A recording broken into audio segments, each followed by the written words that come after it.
conversation. Okay, thank you very much, Esther. It's just because some other people is coming, but okay, we can start officially. So thank you to all of you for coming and join us to support our activities. As you can imagine today, our political campaign, as you have in the frame of European election, is focused on Hungarian politics.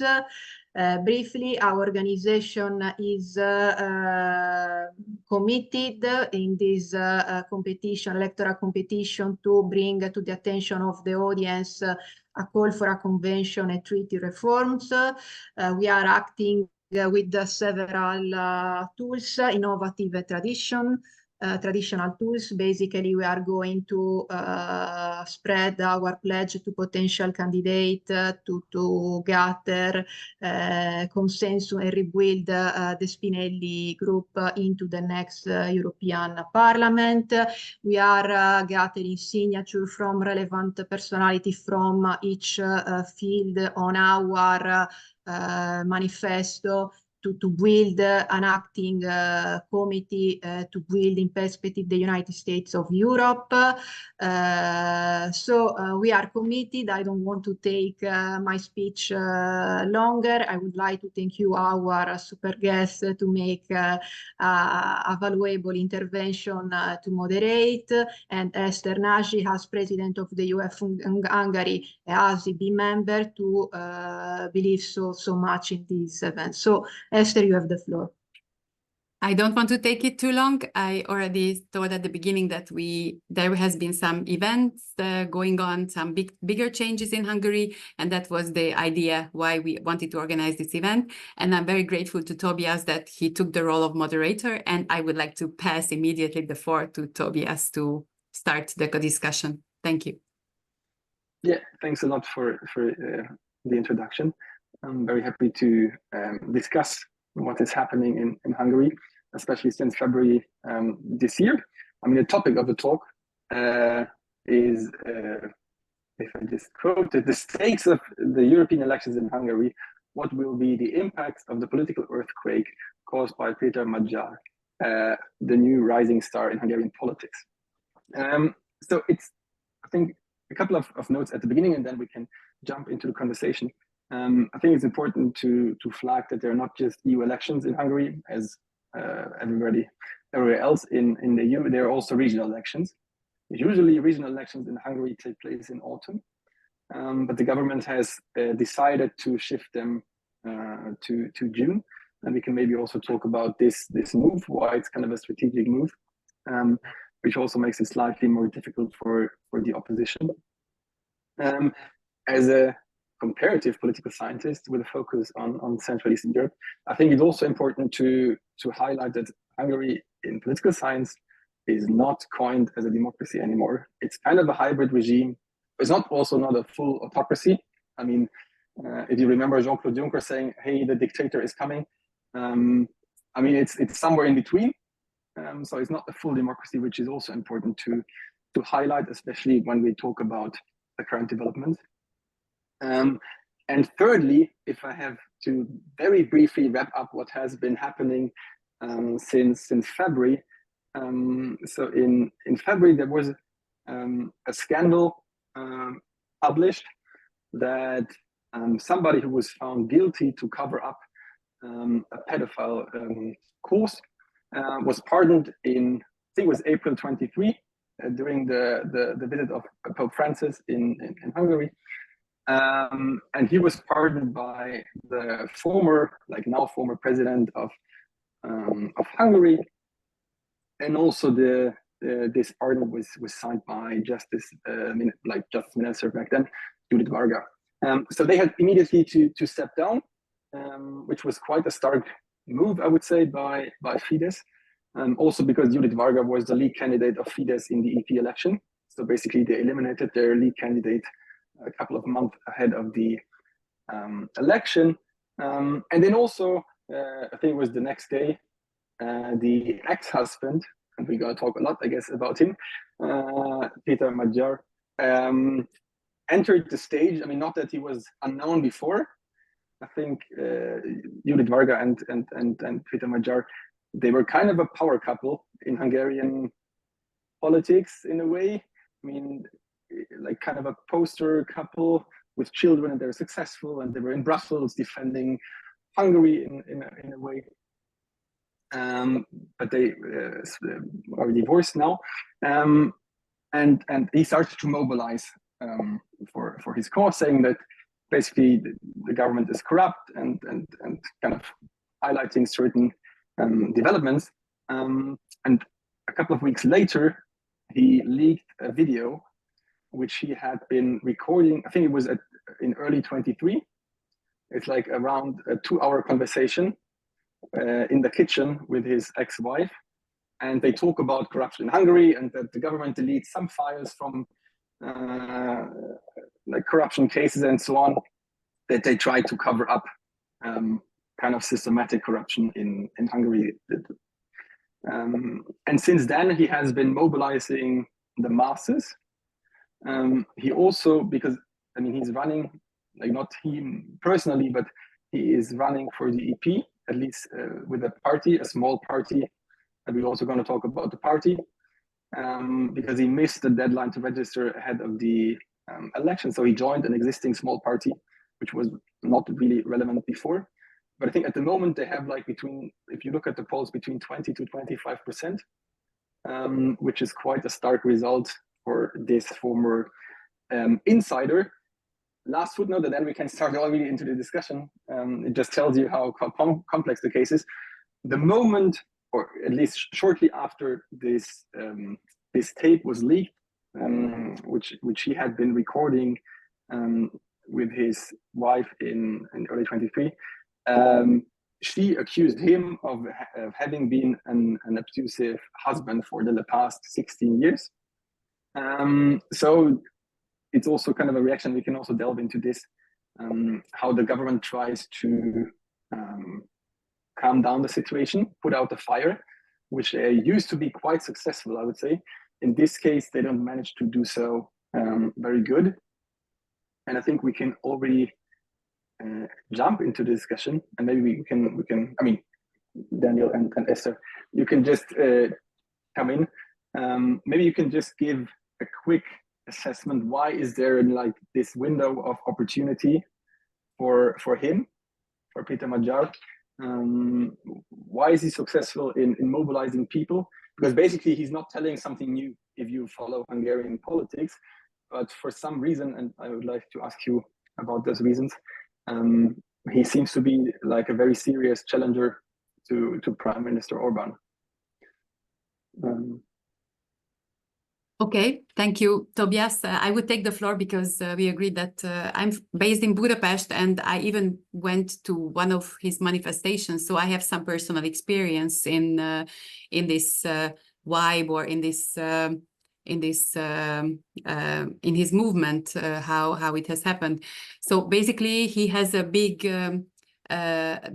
one important thing is that he comes from the system. So he's an escapee from the system, and he knows Antal Rogán, he knows Gergő Gulyás, he knows this friendship. He was part of the integral part of this friendship circle, very close to the prime minister.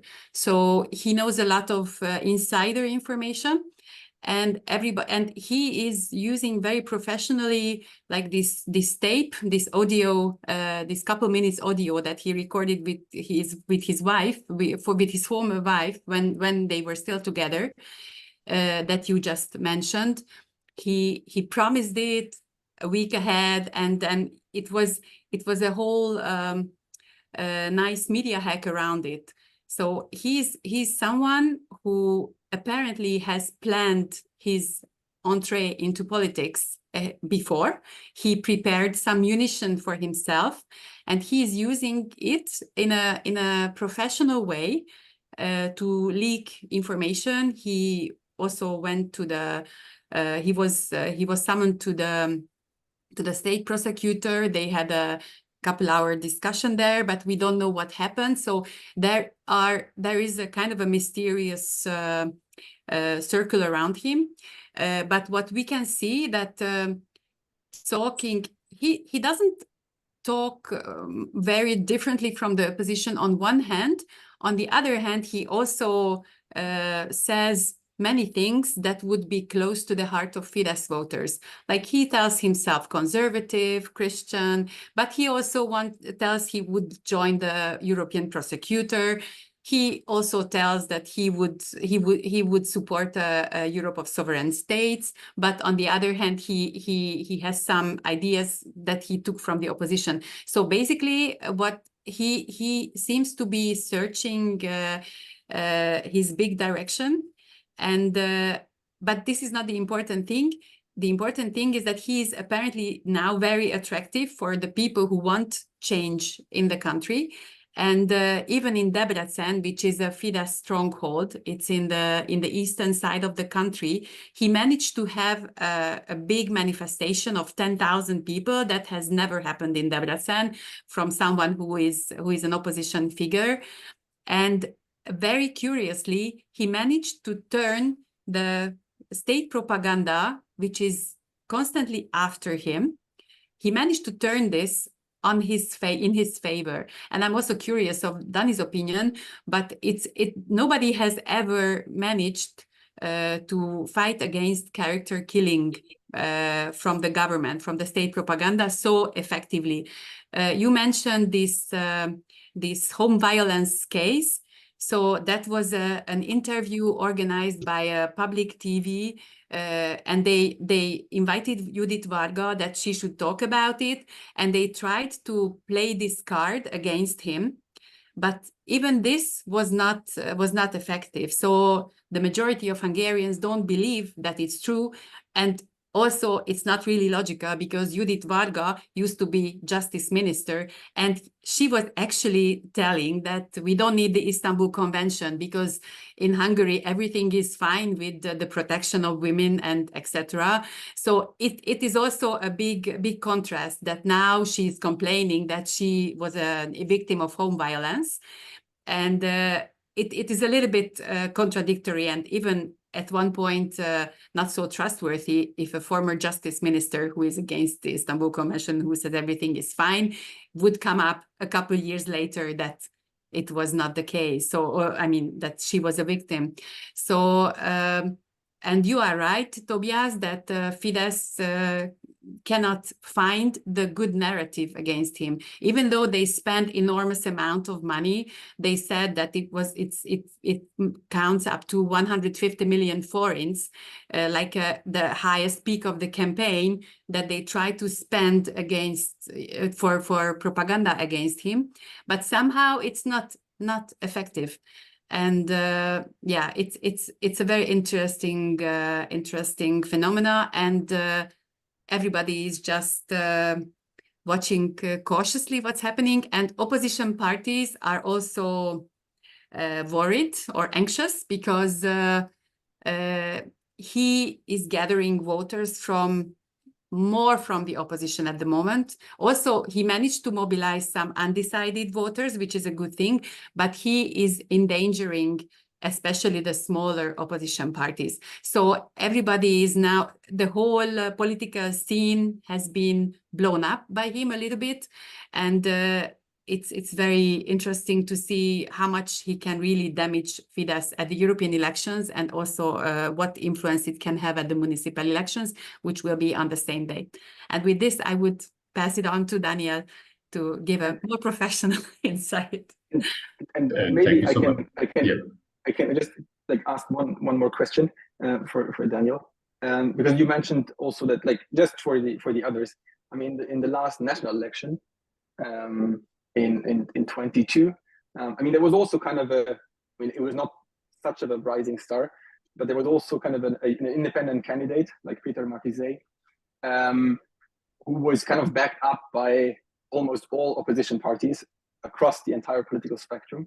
So maybe you can also, in a way, compare the situation, and just for the others, I mean, in the national election, this alliance of the united opposition, so almost all parties, they got like 36%, like some 36%, and were not able to beat Fidesz, like, by far. So thank you. Thank you so much. Thank you, Esther, and thank you, Tobias. I think I won't be professional, just have a different look, and really sorry for that, but I think in some way I will play the devil's advocate, as I usually do. And there will be a huge lack of enthusiasm and also a lot of criticism. It's not a political statement. I'm an analyst who is usually briefing international and foreign partners. And I just would like to underline, I think, a couple of concerning developments which are important for international and foreign partners. I think that we can certainly identify two facts behind the rise of Péter Magyar. One is the huge carving of the Hungarian society for hope, and whomever brings that hope. And here we see actually a very obvious advantage of a newcomer over the parties of the old opposition, who were absolutely not motivating more even for Hungarian opposition voters. So Péter Magyar doesn't have a negative package, doesn't have a package of years of lack of success. And obviously what we see is more or less a self-fulfilling prophecy of yes, he can.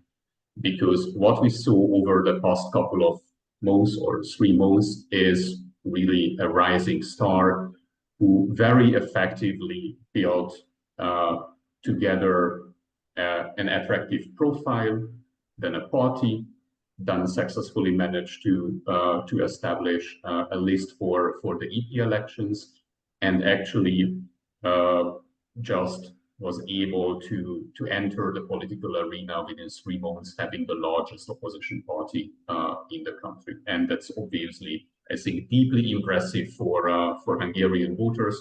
And if a Hungarian voter is asking, okay, whom should I vote for to have or to give my vote the biggest impact against the existing regime, then it's very easy to come to the conclusion that, yes, everyone is supporting Péter Magyar, why shouldn't I? And the second fact is how tabloid politics rules everything.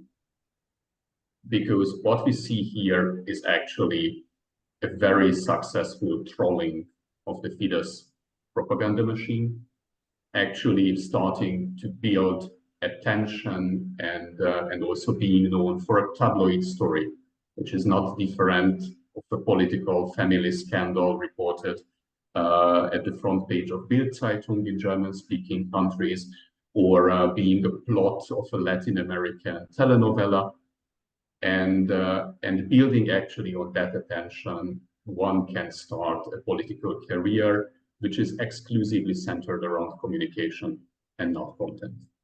Esther mentioned that what Péter Magyar is advocating for, it's not so different from the opposition. I could actually round it up with the statement, it's also not so different from the communication of Fidesz. So this is actually a populism light version of Fidesz. And Péter Magyar already literally mentioned what I thought from the very beginning, that it's actually Fidesz 1998. But since then, he already made it clear that he would like to return actually to an Orbán of 1998. And he very, very consciously plays really on a non-partisan perception. And here my response to Tobias, I think he drew a very important lesson learned from the failure of Péter Magyar. If the whole opposition is supporting you, you are lost. So what should you do? You should eliminate the opposition and actually stand in the position of them. What we see here is that he probably will have an impact on the social and the electoral support of Fidesz, but it's definitely not enough to challenge the power position of Fidesz. Fidesz will remain in power, but he will eliminate actually the most pro-Western and pro-EU part of the Hungarian opposition. And actually that part of the Hungarian opposition, which is not coming from the pre-2010 era of the corrupt socialist rule, but that is Momentum. Actually really the most pro-European part of the Hungarian opposition. And he will reduce the remnants of the Hungarian opposition around him to the followers and remaining allies of Ferenc Gyurcsány and his daycare party, and the semi-opposition of Our Homeland, which is really not even a radical right, but an extreme right party, largely acting in a coordinated way with the Hungarian incumbent party. And against that background, my statement is that if someone is threatened by the rise of Péter Magyar, that's the existing opposition, he will practically reshape the Hungarian party landscape into a triangular form. And I wouldn't reduce the impact to the European parliamentary election. If we take a look on the polling data with regard to Budapest, it's certain that even if Gergely Karácsony is elected, he won't have a majority in the Budapest Municipal Council anymore. He is triangulating the political landscape, but I wouldn't bet with whom at the end of the day he will cooperate. I think he has absolutely open strategies. If he can take over an overwhelming majority of the Hungarian opposition landscape, he can play opposition. If he won't, he can also be a useful ally for Fidesz in the next years. He might be a main challenger of Prime Minister Orbán at the 2026 national elections, but he can also use that position actually to catapult himself back at the top of Fidesz in the form of a potential coalition partner and as a potential successor of Orbán. Regarding the value base and the level of populism, I think a coalition would be pretty well functioning and doable.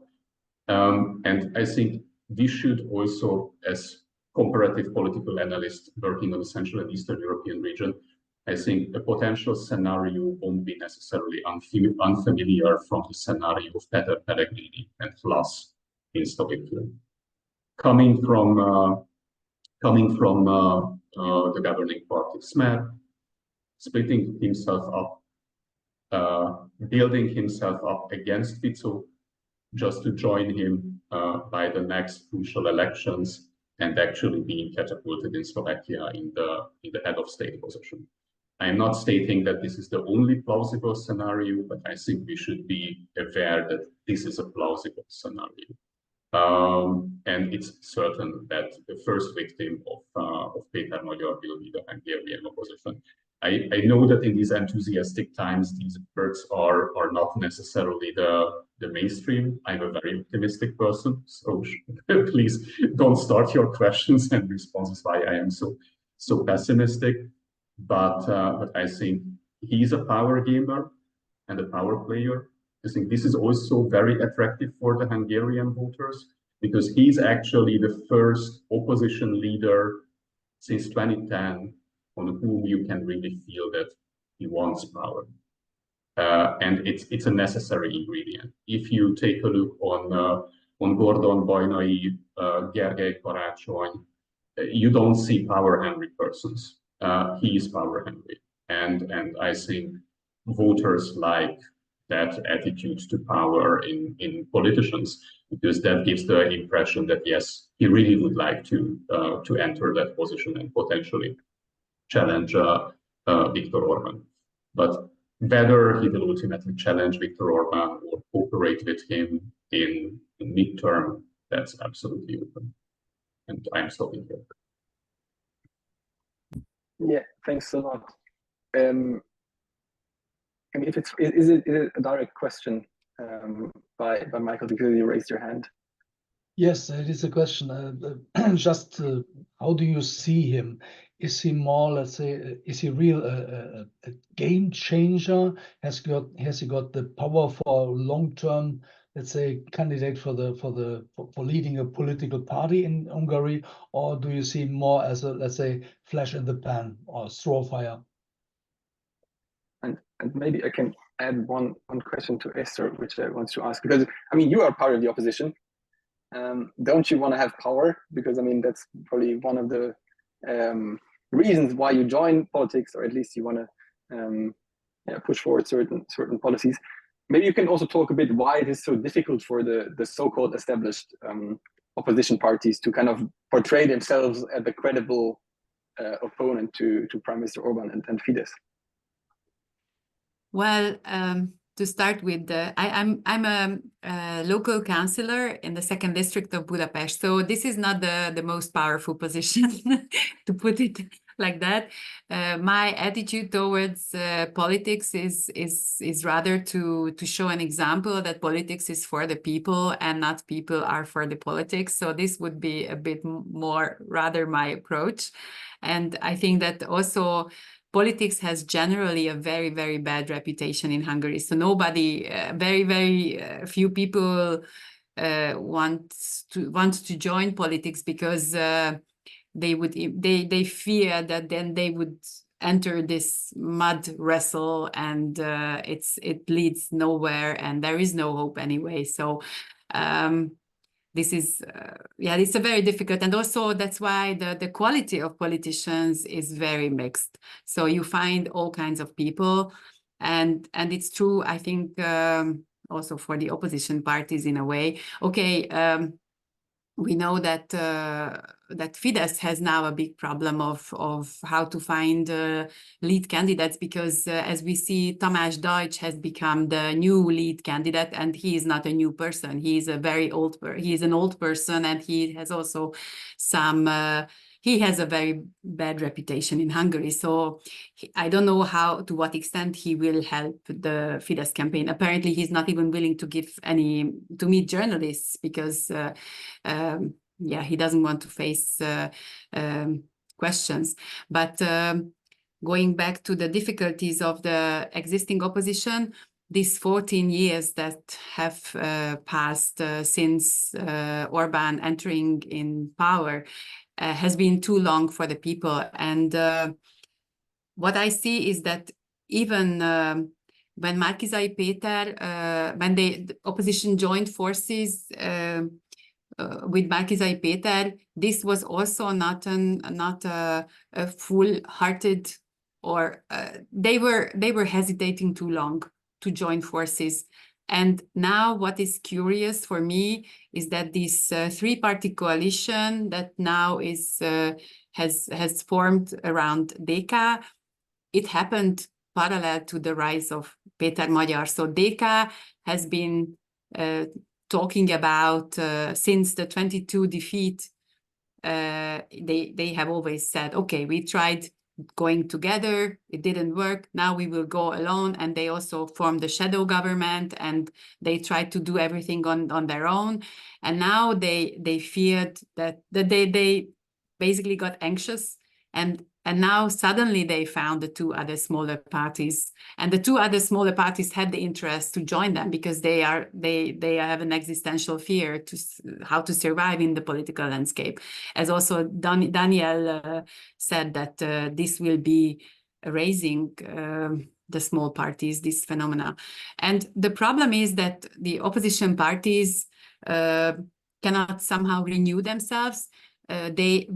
People are a little bit fed up with the old faces, the faces of the politicians who didn't find the way to fight against the Orban regime. In the past 14 years, at every election, the situation got just worse. So Orban had a bigger win all the time, and somehow people got tired of it. I think this is the situation, and that's why it's a refreshment now. It's a new person, and simply by the fact, and also as Daniel said, people are so, they want to believe in something, that there can be a change, and they lost a little bit the hope. I think the 22 election was a very big Enttäuschung. So disappointment. A disappointment, exactly. So it was a big disappointment for many people, and we feel also that activists have left DK because they said that there is nothing to do here, because no matter what they do, they cannot make the situation better. Yeah. Daniel. Yeah, regarding the question potentially whether he's a game changer, I think in a certain way and in absolutely positive sense, he already is.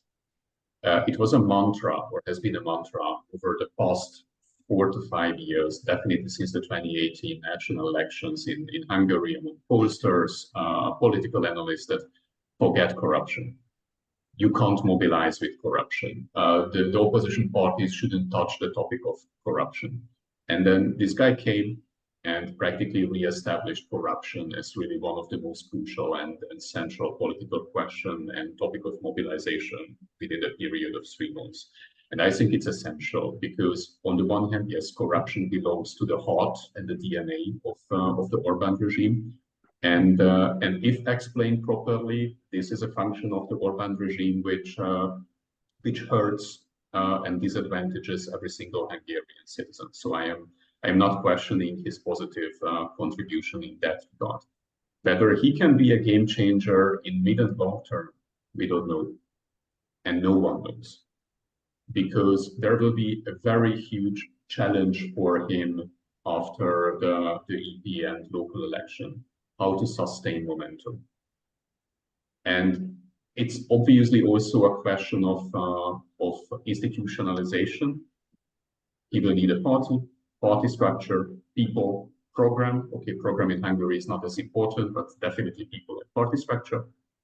But also if this rising star moment was based on the perception that there is a constant movement, increasing support, that trend will be stopped midsummer at latest. Because even if he's the largest or the leader of the largest political group, there is actually nothing in the agenda which will help his rise beyond midsummer.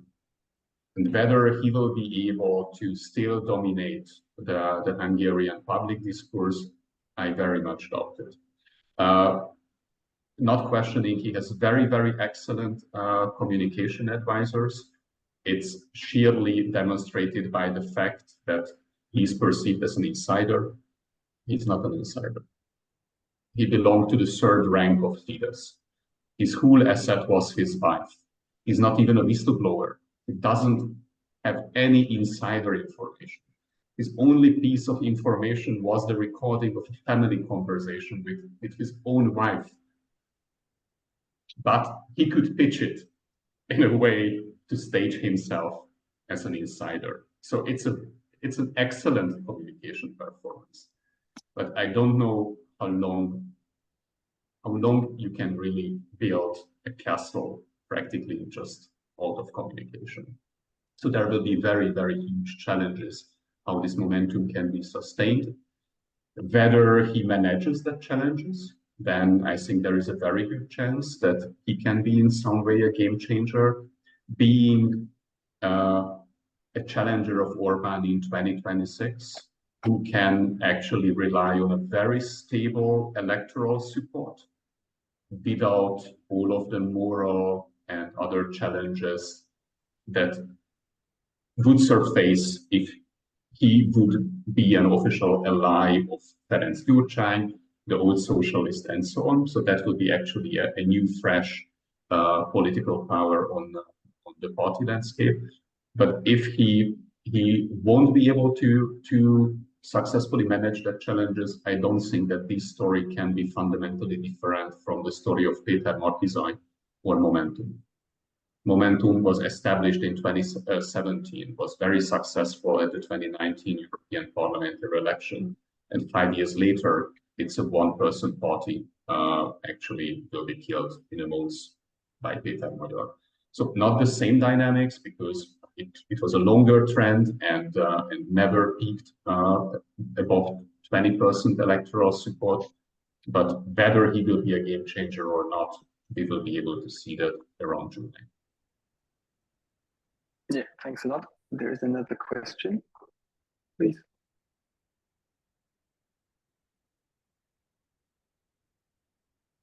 Do I have the floor? Yeah, please. You were the only one raising the hand, please. Okay, okay. Sorry. I'm Roland Hühn from Germany. I think we get a bit of a mixed message about the situation in Hungary. The hope we had from what we can see on German television is a bit diminished by what we hear. My question is the strength of Péter Magyar just a reaction to the weakness of Fidesz after 14 years? Or is he really having a new strategy or a new message to the people that convinces people? Because after 14 years, you have weaknesses. You have deficiencies in politics everywhere in the world, and that's what happens with Fidesz at the moment.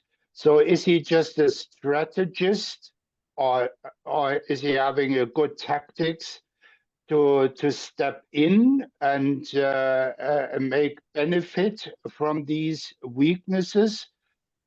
Or does he have the message? And the message is, and this is the second question, what are his values? Are the values more European than Orban's values, which were not democratic, rule of law, a split of powers? So the question is, does he have these European values, which could be the message that takes him further than just a few months?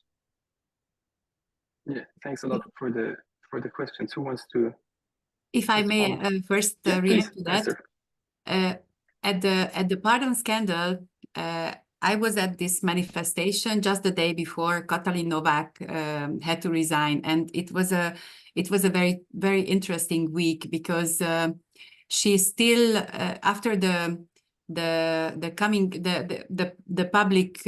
to public this pardon decision, she still flew to Qatar for a water polo game of Hungary, I don't know, on Wednesday.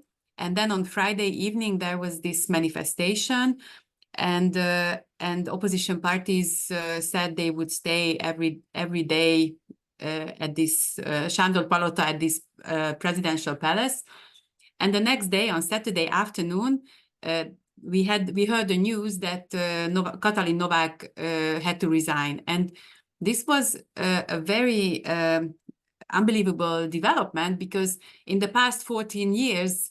Nobody really resigned for anything. You know, I think in Germany or in other parts of Europe, for 1/10 of many acts that they did, politicians would have resigned immediately. You know, like this was a little bit a country without any consequences.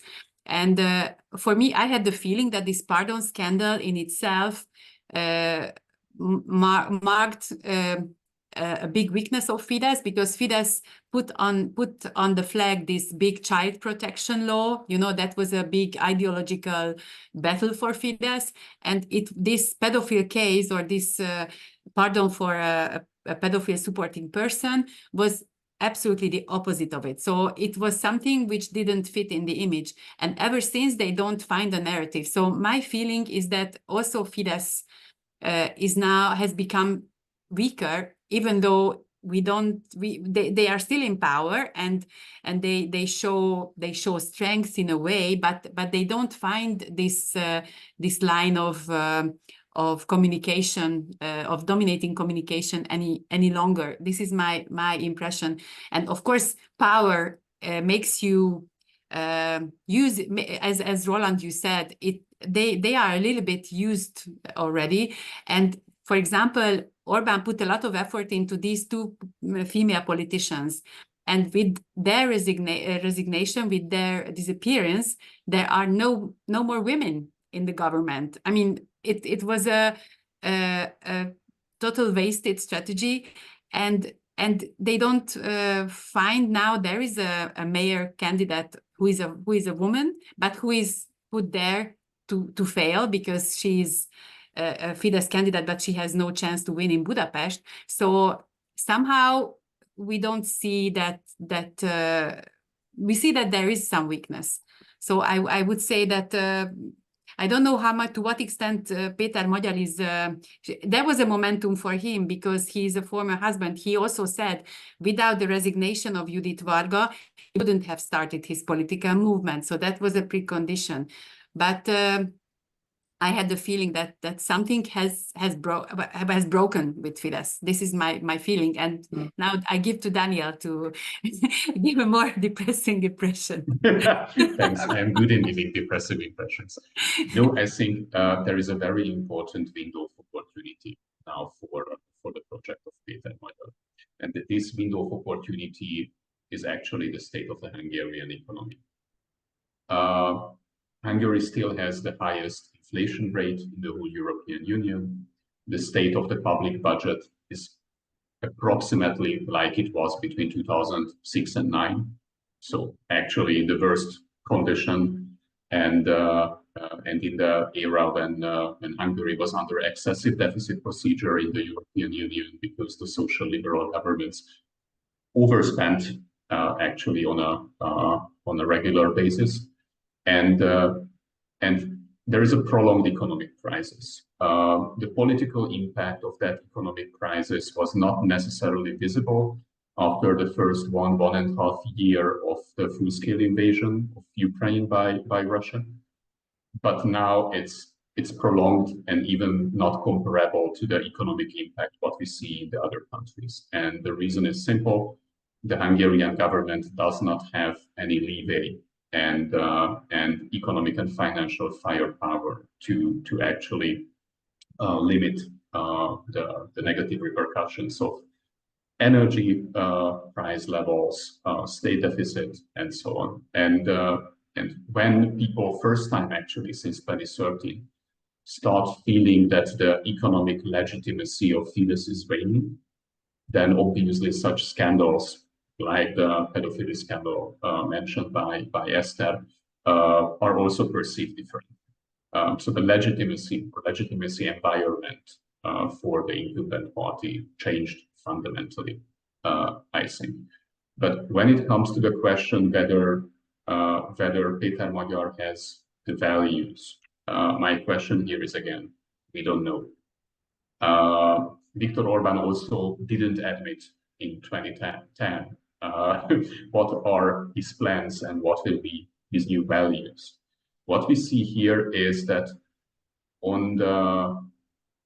with regard to EU integration, Péter Magyar clearly repeats the mantra or the message of Europe of nations, which is in its fundament actually identical to the approach of Orbán. So the wording is different, obviously much less confrontative, but the value fundament is the same.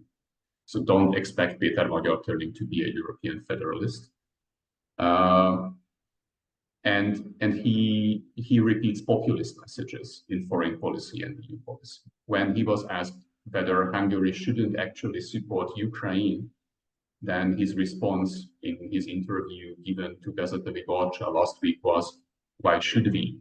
We were also not supported in 1956. So that's the level of argumentation in Hungarian pubs and bars after 3 or 4 rounds of beer.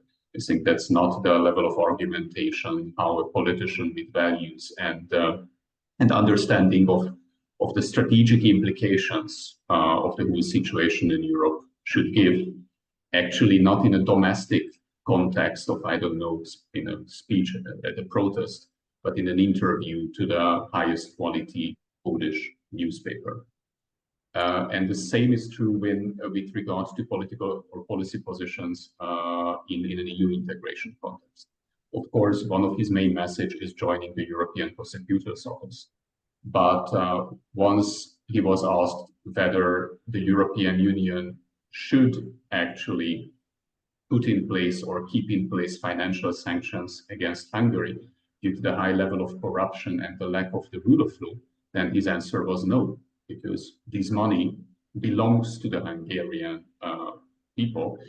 And this is a very clear populistic message, because we all know that without this pressure from Brussels, actually this money will just continue feeding the strategic corruption machinery of Fidesz. So you can't in the same phrase, argue against corruption in Hungary, but demand the release of the EU funding, which shows that his communication is really targeted, I would say, at a low-level populist conversation and argumentation among or in the society.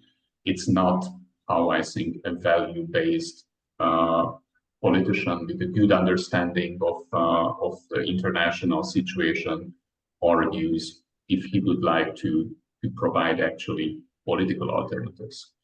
He's not in the position necessarily to be or prepare himself for governance. He needs to attract attention. He needs to attract political support. And against that background, these messages are fair, I would say. But if these messages will be also kept in a position which is close to power, then I would be a bit more concerned. So that's what I can answer, whether there are values or plans. I think there is actually mainly populist messaging. Yeah, thank you. I mean, there's also a question in the chat, and we can touch upon this in a second. I mean, before I also see your hand, Roland. I have one more question, because I mean, over the last years, or I mean, more than a decade, Fidesz and Orban were quite successful in developing a big toolkit of how to mobilize people. I mean, like portraying a lot of threat scenarios that kind of will damage Hungary, and Orban is the one to protect Hungary and so on. Obviously backed by a big pro-government propaganda machine. Why don't they find kind of, I mean, you said it, Esther, like a narrative, or why is their toolkit not, I mean, sufficient enough anymore? Why have they kind of lost, I don't know, the feeling of how to approach it? If I, okay, yeah, it's okay.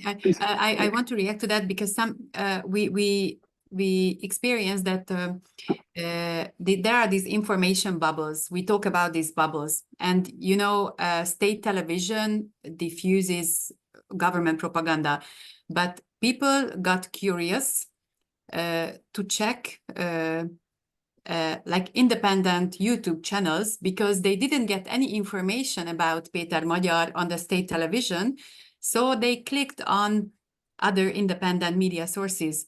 And this is one big thing that happened, that some people who only watched, say, television, they were curious to know more about him. And this has to do with this emotional, or what Daniel said, a little bit, this tabloid story as well. You know, people got curious, and he is an attractive young fellow who's talking interestingly. And so he somehow managed to break through this information bubble a little bit. And also in the countryside, it's really this is the big thing also, that other parties also go to the countryside, but people don't go to their demonstrations. And wherever he goes, people put the sticker of his new party, and they are also waving the Hungarian flag, because Fidesz used to be the nationalist idol of, with this nationalist ideology,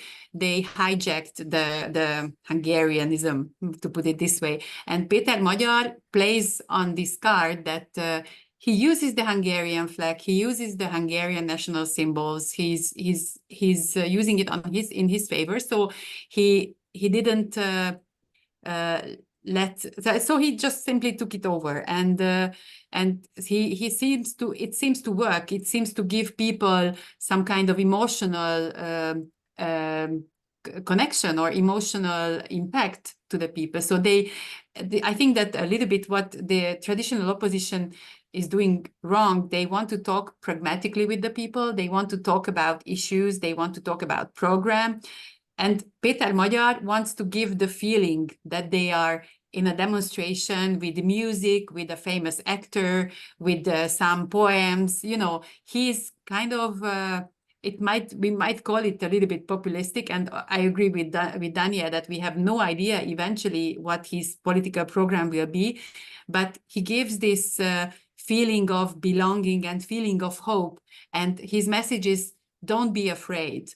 And you shouldn't be afraid, because you have to know that in Hungary, there is a national atmosphere of fear. Like, people don't dare to like Facebook posts, or, you know, they don't dare to do things. And this, so he has a very strong emotional message and emotional support for the people. And I think this is not rational. This is not the rational cards. But we also know that nowadays politics is playing a lot with emotions. Especially, I mean, successful politicians play a lot with emotions as well.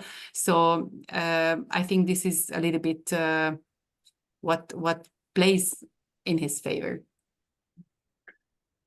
Thank you. Yes, if I could just add, Yeah, two thoughts. The first is that we can't forget the context. And actually, even the 2022 elections, I think, in their results would have looked very, very differently if there is a no full-scale invasion and Prime Minister Orbán cannot exploit actually the widespread existential fear in the Hungarian society from involvement in the war, and actually blame the rule opposition with the message that they are warmongers. Since 2010, the Fidesz communication was built on the constant creation and recycling of concept of public enemies. And actually they exhausted the list. So it's very difficult now to innovate an absolutely new concept of enemy, because you already recycled Soros, migration, foreign interference, the foreign capital colonizing Hungary, culture wars, LGBTQ topics, everything is worn and used. And fortunately for us, unfortunately for them, we don't have a similar external shock threat or crisis like in 2022. And against that background, I think they lack the appropriate communication angle and tool to demonize Péter Magyar. And what they tried was a twofold strategy. First, really depicting him as part of the old opposition, who is actually paid by the United States and the European Union to sell Hungarian interest for cash. It's not really working, because Péter Magyar is keeping a large distance from the Hungarian old opposition, and the old opposition is also keeping a distance from him, so it's not flying.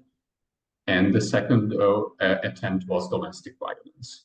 But obviously, considering the family and women policy of Fidesz over the past couple of years, it's also not credible to demonize Péter Magyar with domestic violence, because yes, being family friendly was a main message of Fidesz over the past couple of years, but being women friendly was not necessarily what Hungarian women could have experienced over the past decade. So what they have in the toolkit, it's just not enough.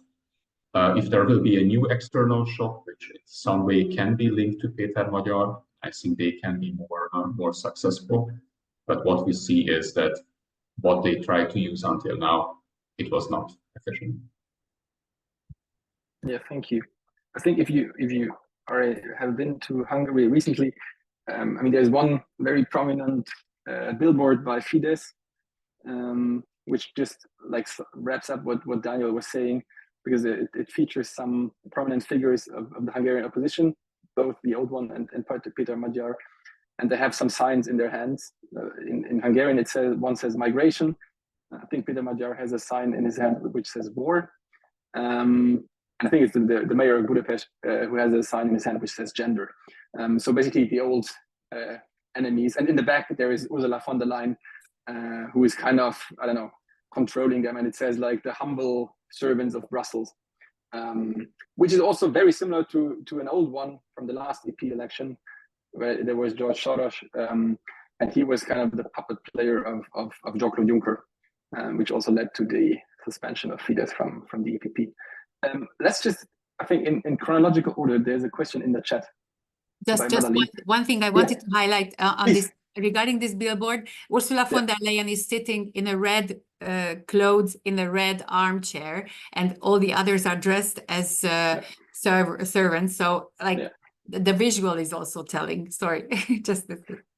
Yeah, I think this is, I mean, basically an update of what they have used. Like, I mean, they're good with this narrative. The question is just, I mean, it looks like it's not resonating so well anymore, saying that the opposition is kind of serving Brussels and Ursula von der Leyen. About the question in the chat, so there is a curiosity.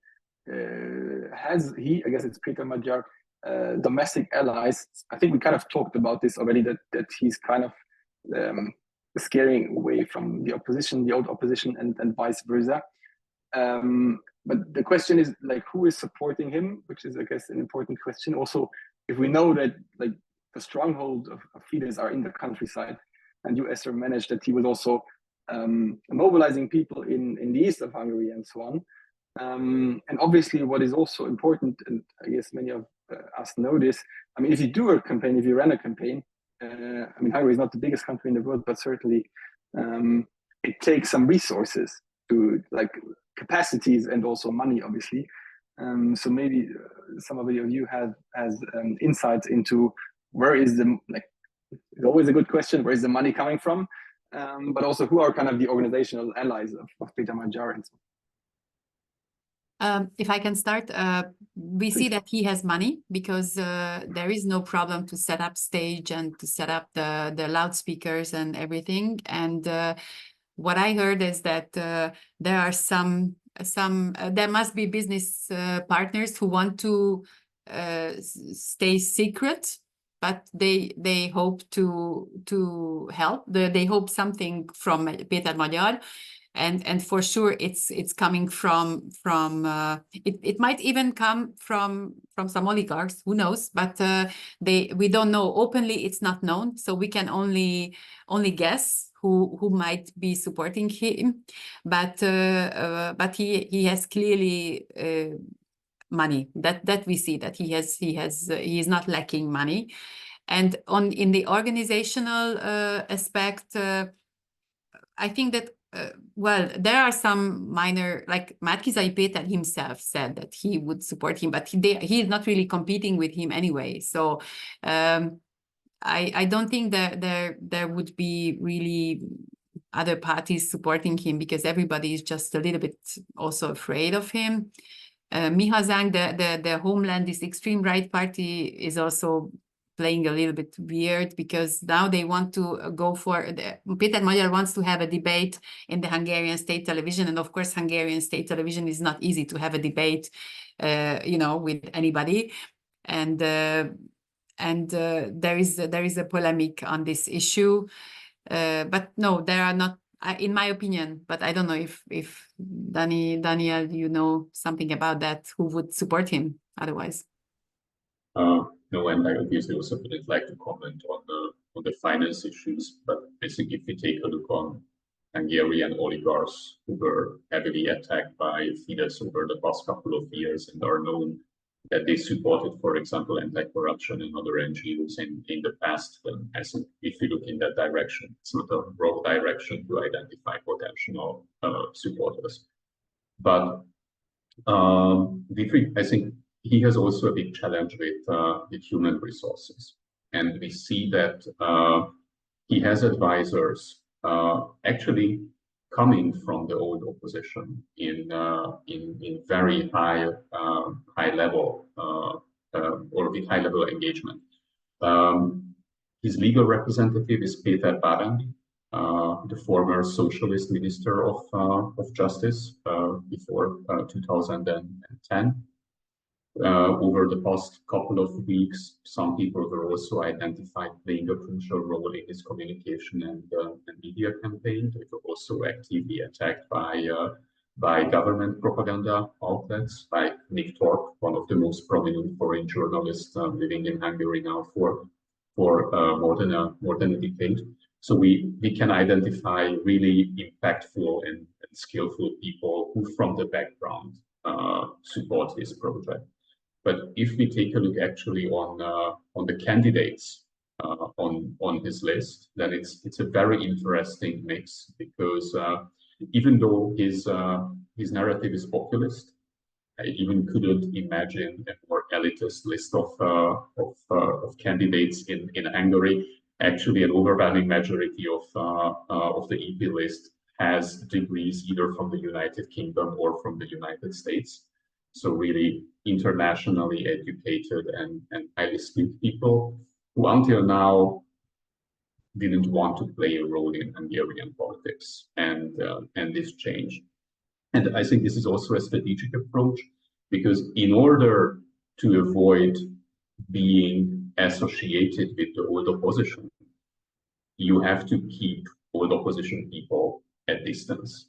So I am sure that he received a lot of phone calls from politicians who would like to play once again a role in the future. And I'm also more or less certain that he very consciously rejected that offers and calls just to save the image of his new party. And honestly, if his strategy is to take over the opposition, I am not certain whether he needs allies in the forms of, I don't know, the movement of Péter Magyar polled at 1%. It would be actually much more a liability than an asset for the strategy. Thank you.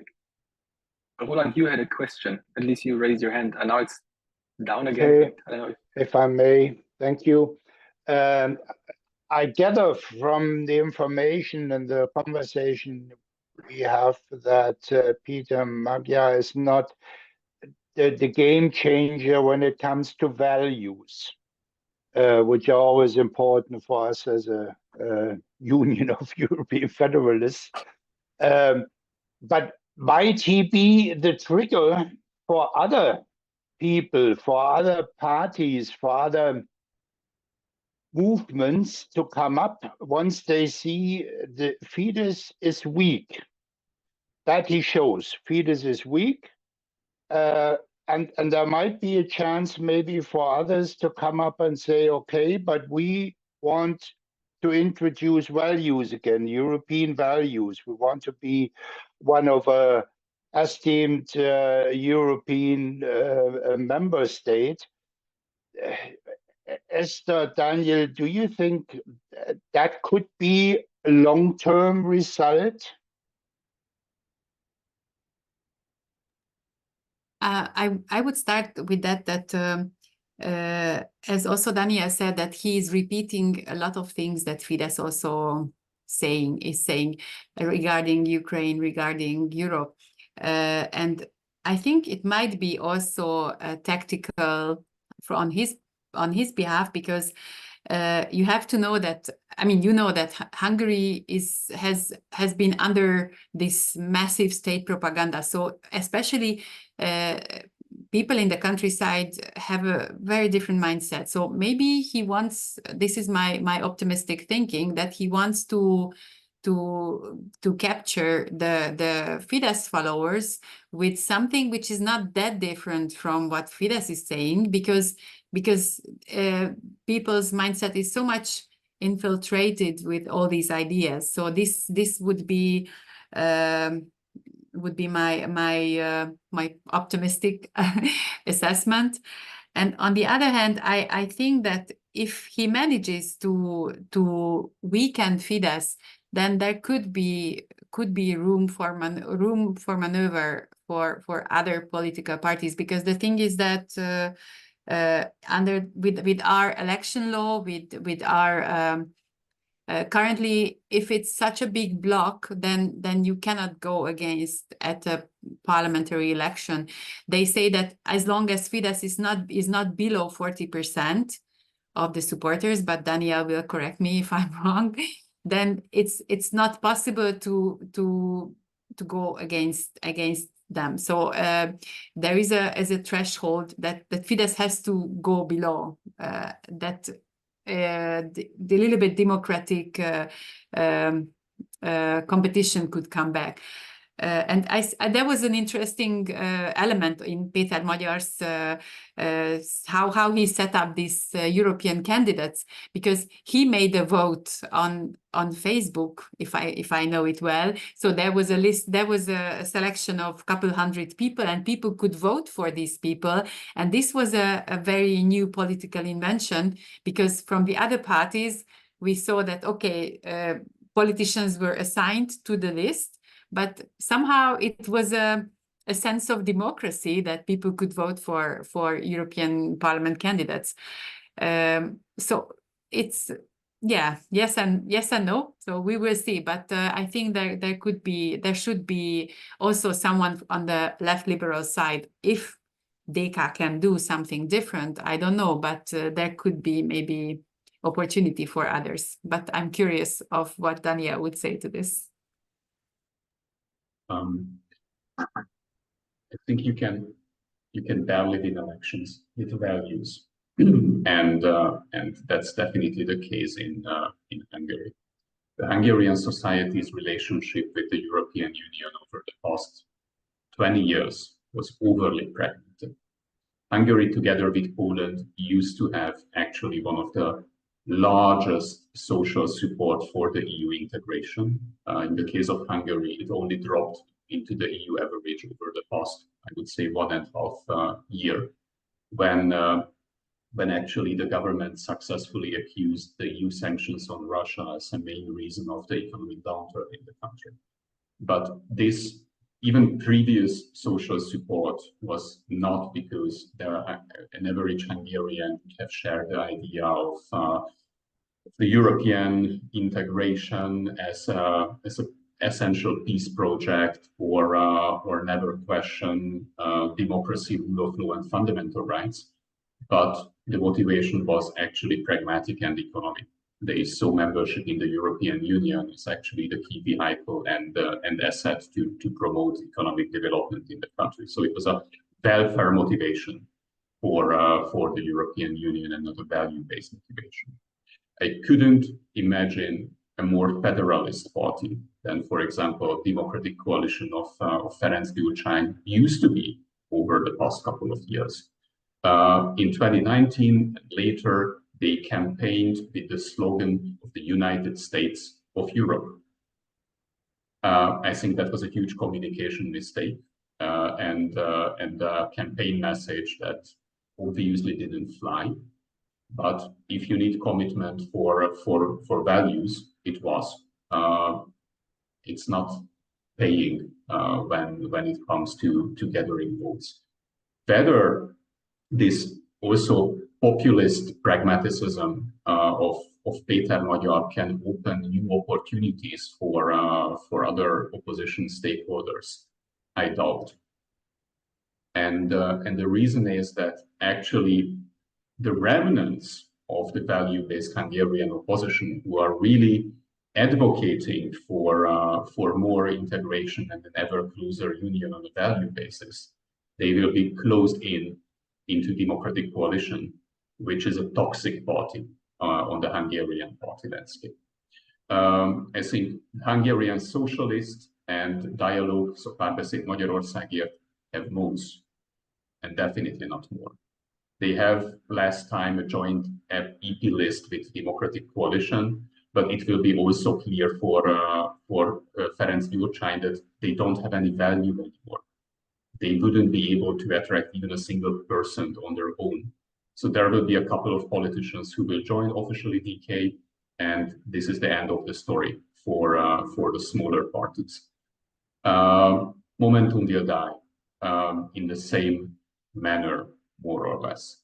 And against that background, I think you will have two rather strong stakeholders on the opposition landscape. One that is representing a Fidesz soft version of nationalist populism, that will be the party of Péter Magyar, and everything else which is liberal and pro-European and pro-Western will be represented by DK, at least in the short run. And I think this is a very, very bad perspective for these values, because this is a party which is widely seen as non-legitimate and toxic outside of its core voters. And that's the reason why this party wasn't able to actually to raise and increase its support over the past 2 decades in the Hungarian party competition. I know I sound a bit pessimistic, but I can hardly imagine that just in a couple of months there will be a new young party or youth party like Momentum used to be in 2017, 2018, and is establishing itself once again as a 5 or 10 person party in the Liberal Democratic Party. That won't happen. Yeah, thank you for those answers. I mean, we're closely approaching, like slowly approaching kind of the end of the discussion. So what we can do is to collect a last round of questions, and Esther and Daniel can, as they have done of the last 70 some minutes, answer them, and then we can already call it a discussion. So is there any other question out there you would like to raise?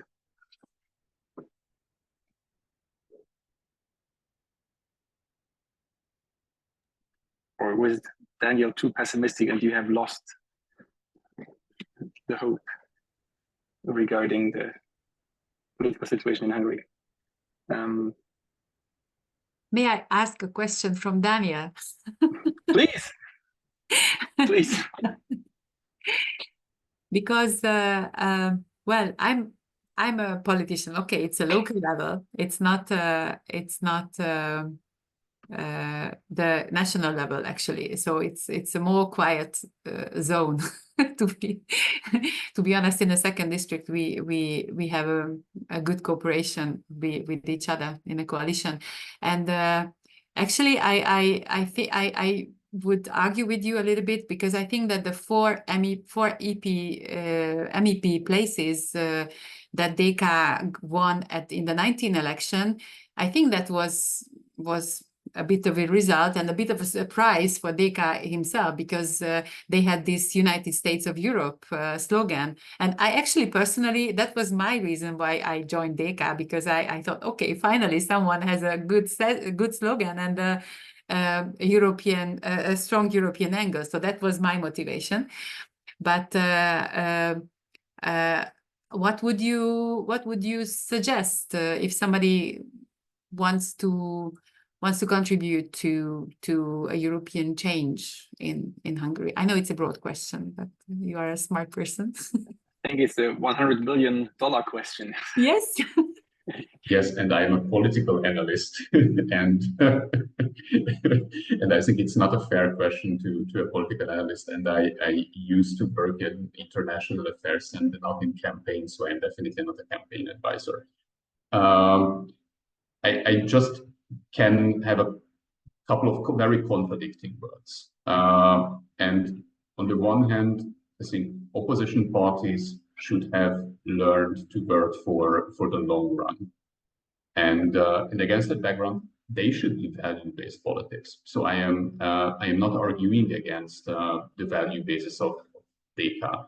So for me, having DK and Momentum in that position was very reassuring that it's good. There are at least 2 solid and committed representatives of the values what I also share. And I was more or less certain in their cases that this commitment to these values is genuine. So my criticism towards Péter Magyar also stems from this citizen's perspective, that I don't think that his commitment to these values, even if he would state that, would be genuine.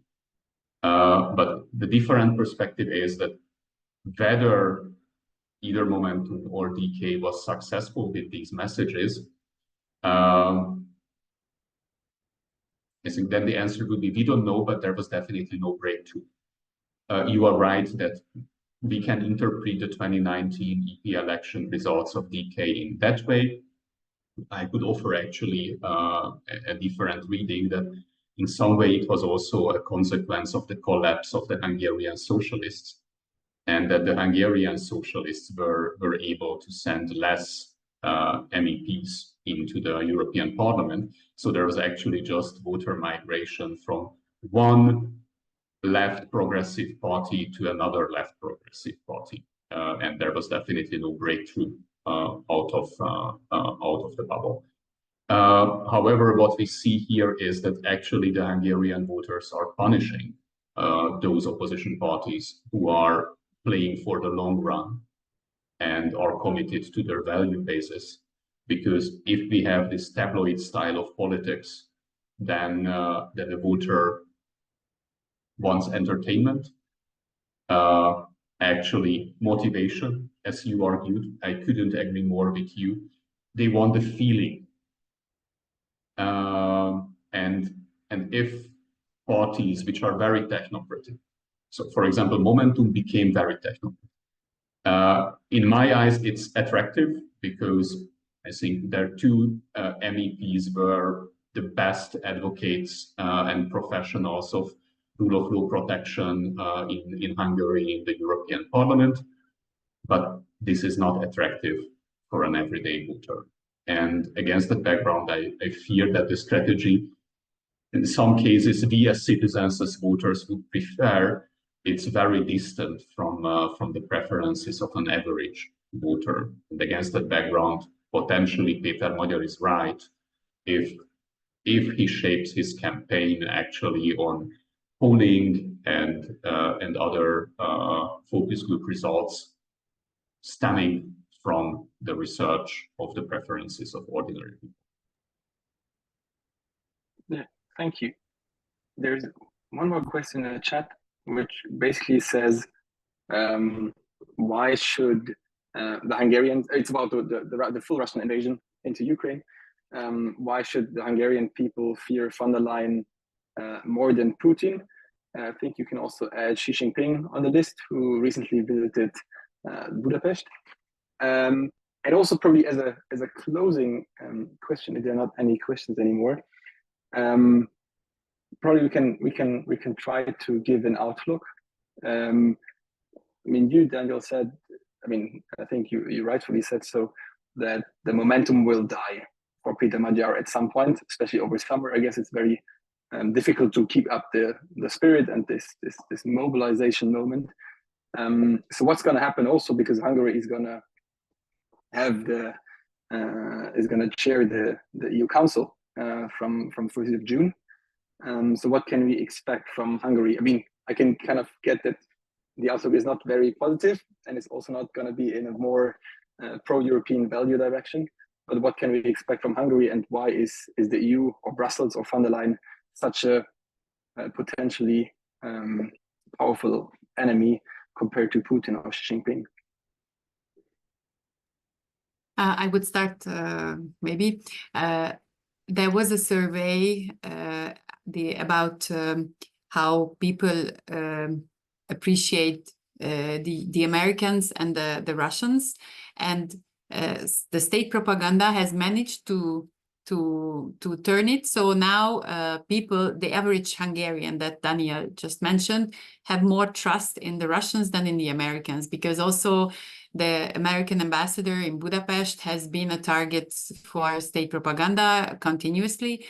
And this is exactly the way, I mean, this is not logical. There is no real intellectual reason behind why Ursula von der Leyen is an enemy, but because Orbán is always in search for outside enemy or someone he can fight with, like the children protection law or the any ideological issue like migration. So he's always he likes to present himself in the role of defending the nation. You know, this is there's a reason simply why Ursula von der Leyen is a perfect enemy after George Soros and all the others that we have mentioned.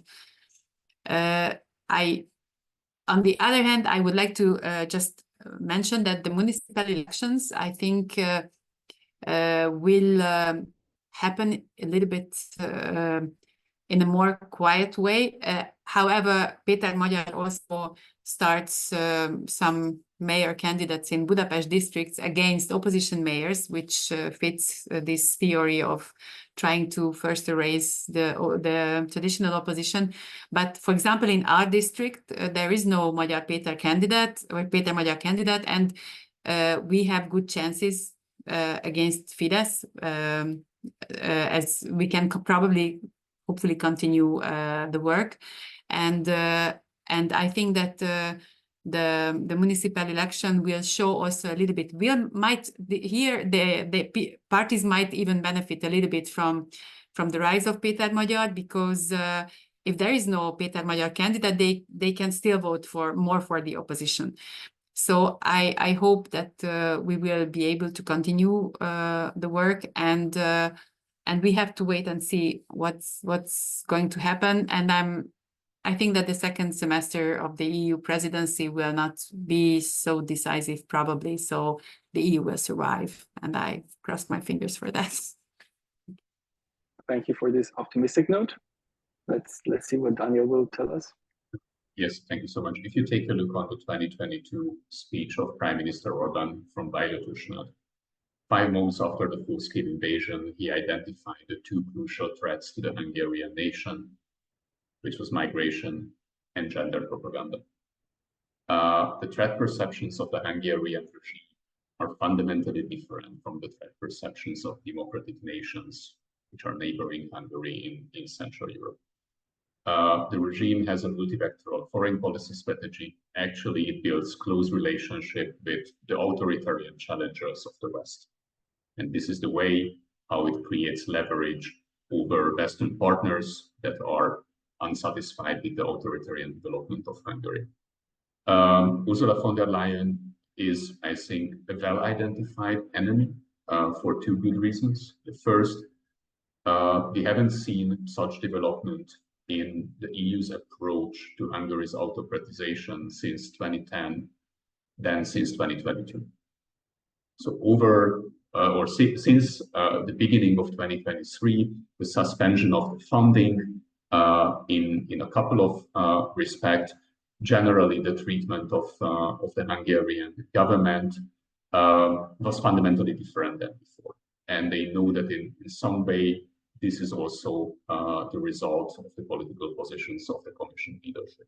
And the second, they know very well that Ursula von der Leyen invests heavily in transatlantic relationships and has a very firm position on Ukraine, meaning that if Donald Trump won't succeed in November, then actually they can expect a very firm European line against Russia and in the support of Ukraine, which is the opposite of the strategic interest of the Hungarian.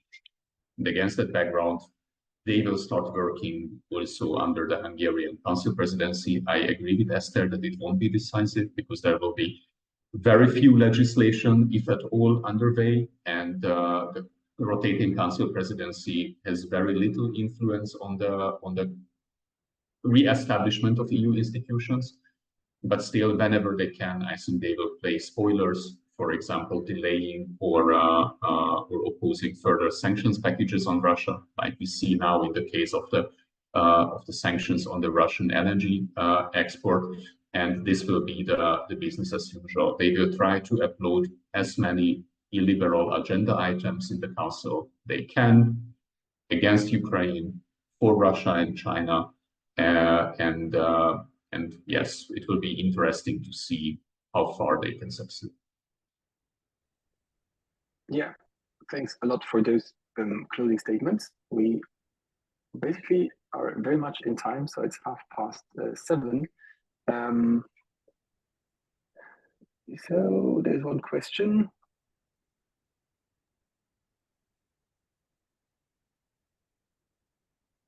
Yeah, I think it's a bit detailed. Unless somebody of the two of you wants to respond to the question in the chat. I think it was a comment, and yeah, it was more of a comment. Yeah, it's I can fully believe that. I can believe that it's you can have consequences if you. Strangely enough, also one DK politician told colleagues that they should not go to Péter Magyar's demonstration. So it's a bit interesting. So I think we gained a lot of insights into what has been happening in Hungary over the past month. I would say the outlook is mixed, and I mean there are a lot of unknown variables when it comes to the future. but it's definitely worth following the developments in Hungary. So I can just thank the two speakers, Esther and Daniel, for providing those insights. I really enjoyed the conversation. Unless somebody from the European Federalists wants to have a closing word, I can just thank all of you for your participation, for your questions. I think it was a very interesting conversation, and maybe there will be an opportunity in the near future to see how things have played out in the EP and municipal elections in Hungary. Thanks for joining, and have a good evening. Thank you very much to all of you. I don't know, Esther, if you want to make a conclusion. I think it's enough. We have gone in depth in all the topic. The conversation has been fruitful. The audience more than proactive. So I think it has been amazing. Thank you for your contribution, and thank you to all of you for attending. See you the next time. Yes, Have a thanks, nice evening. Tobias. Thanks, Tobias, Ilaria, and then Daniel as well for participating. And I hope you won't get tired of the topic of Hungary, because I know we provide you a lot of topics, but thanks for the interest, and thanks for all attending, and we keep you posted. Thank you for the invitation. Have a nice evening. See you soon. Bye. Have a nice evening. Bye-bye.